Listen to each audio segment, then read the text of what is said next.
அப்பா எதுக்கு அப்படி சொன்னாருன்னு எனக்கு சத்தியமா புரியல. விடுறா, நீ பாடுக்கு இங்க இரு, ஆனத பாத்துக்கலாம் அப்படின்னு சொல்லுவாருன்னு நினைச்சேன். ஆனா அப்பாவே அவுட் ஹவுஸ் போன்னு சொல்றாரு. சேது, இப்ப எதுக்கு நீ வருத்தப்படுற? எங்க அண்ணன் உன்னை அவுட் ஹவுஸ்க்கு போக சொன்னா போய் அவ கூட குடும்பம் நடத்து.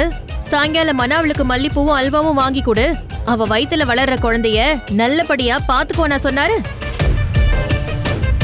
அதெல்லாம் எதுவும் இல்லல்ல, கோர்ட்ல சொல்லிருக்காங்க. அதனால நீ கடமைக்கேன்னு அவுட் ஹவுஸ்க்கு போப்பான்னு தானே சொன்னாரு. நீயும் கடமைக்கு போனா போதும் சேது. மாமா, எதுக்கு நீங்க கடமைக்குன்னு கூட போறீங்க? அங்க போய் அவளை நல்லா டார்ச்சர் பண்ணுங்க.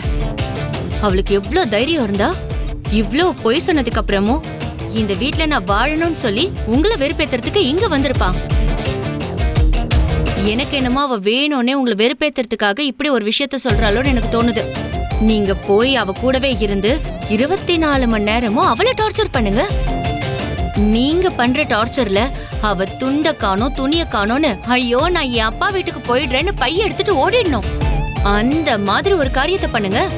ஆமா சேது, உனக்கு பக்கபலமா நாங்க இருக்கோம். அவளை எப்படியெல்லாம் டார்ச்சர் பண்ணணுமோ அப்படி எல்லாரும் சேர்ந்து டார்ச்சர் பண்ணி துரத்தி விட்டுருவோம். நாங்கெல்லாம் இருக்கும்போது நீ எதுக்கு வருத்தப்படுற?